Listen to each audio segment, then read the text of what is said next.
So exactly where do we begin? Well, do we start with Edinburgh, who knocked out the mighty Toulouse in front of 38,000 fans at Murrayfield in the Heineken Cup to become the first Scottish club ever to make the semi-final stages? And the captain was from Jed Forest. Or do we start with Jed Forest themselves, whose victory in the Gala Sevens yesterday was their first win in the tournament for 91 years? Or do we tell you first about Melrose becoming Scottish champions for the second season in a row? Well, from all this you can see it's been a tremendous weekend for Scottish rugby, and in particular Borders rugby. Melrose were crowned Scotland club champions again following their 23-13 win against Boroughmuir at Meggetland on Friday night. But also due to the fact that Stirling County beat Dundee High School FP 22-12 at Mayfield yesterday, ensuring that Dundee didn't get anywhere near the 52 points they needed to take the title away from Melrose. And as a bonus, Stirling County managed to score 4 tries and are now in the British and Irish Cup for next season. To be fair, it wasn't the greatest Melrose display on Friday night, and even though they'd clearly done enough to secure the championship, it was all a little bit flat afterwards. Here's Craig Chalmers. That's a funny feeling, you know. It's just one of these. It's just a difficult position to be in. We didn't play well tonight, but the team we've not performed as well as we could have done all season, to be honest with you. But there's a lot of character in there, and you know, people like Cammy Murray, he leads by example and everything that he does. And you know, if the players took something out of tonight, is it's commitment and the effort that he puts in, and they can learn a lot from somebody like Cammy. And hopefully Cammy will hang about the club and be involved in the club over the next few years, because he's certainly got a lot to offer. But we won the game, and that's what it was all about: winning, getting the result here, getting a win, and we got a win by 10 points in the end. Well, just finally, Chick, what's happening with your future? I'll be coaching Melrose next year, as far as I know. I mean, you listen to all the rubbish that's talked in the press. You know, that's why we want it straight from the horse's mouth now. Listen, I'm not going anywhere. I mean, I'd love to move on to the next level, professional, full-time level, but I've not been given the opportunity anywhere yet. So I'm waiting for my chance. You know, hopefully, if we can win another title this year, it'll help that opportunity come along. But you know, I'll keep batting away at it, and hopefully, I'll get some joy. But we'll see what happens. But I'll be at Melrose next year.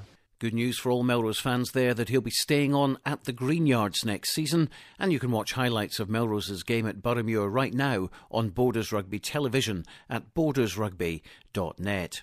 A word too from Melrose player Cammy Murray, who retired after that game. Yeah, that's it. Definitely finished. I'm 37 now. To be honest, I was feeling it after about 5-10 minutes out there. It was fairly quick in that first half. And it's time to go now. I think there's plenty of young boys that can come through and play, but I've enjoyed my time. I've enjoyed playing at Melrose, but no, that's me. Incredible commitment to the club there. Well, I'd like to think I've given something back there. You know, hopefully the young boys have learnt something. You know, a few tricks that I've learnt over the odd 33 years that I've been playing rugby. I've enjoyed every minute of it.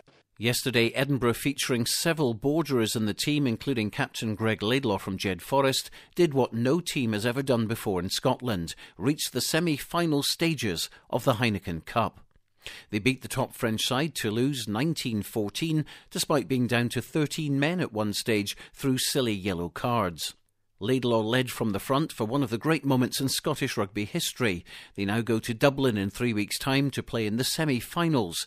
I spoke after the game to Selkirk's latest internationalist and Edinburgh wing, Lee Jones. That'll really lift Scottish rugby, and it's not been done before, and it's something, you know, it's history, so no, it's great for Scottish rugby. If I'm honest, I don't think we played our best rugby today, and you know, that's obviously a good thing going into a semi-final, but you know, it wasn't perfect. It was far from perfect, but with managing to win, you know, that's the difference. And we use that word believe a lot now, and well, you can believe that anything can happen.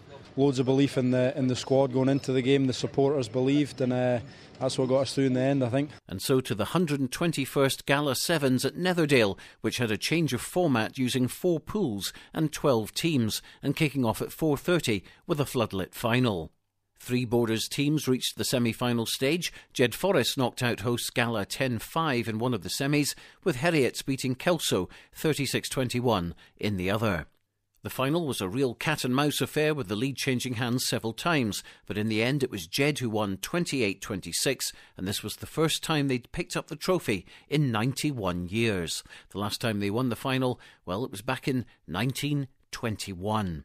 So it really was a piece of history being made. Here's Jed Sevens captain Gregor Young. 91 years, it's a long time for Jed to not win a trophy, especially when they've had some great Sevens teams over the years. And it just means so much to the boys just to create history and stop that 91 year drought. So. Yeah, we've got the trophy in the bag. Does that send a message out to the other teams now? Obviously you were disappointed last season in the Kings of the Sevens when I went right down the wire. Melrose came out on top. Is this now perhaps the season for Jed? Hopefully we went out to send a message today to the other teams, and points for Kings of Seven, and we're definitely gunning for that this season. Is there a belief in the camp then, Gregor? You've got Melrose Sevens next Saturday. Is there a belief amongst the boys you can go all the way? Oh, definitely. Every boy wants to win, and that they've all got the heart to play for the Jed Forest badge, and it just means so much to the boys.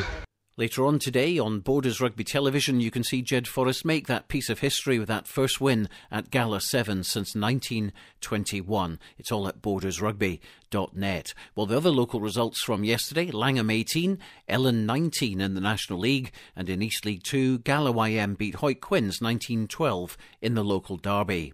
Don't forget, next Saturday, right here on Radio Borders, exclusive live commentary of the world-famous Melrose Sevens.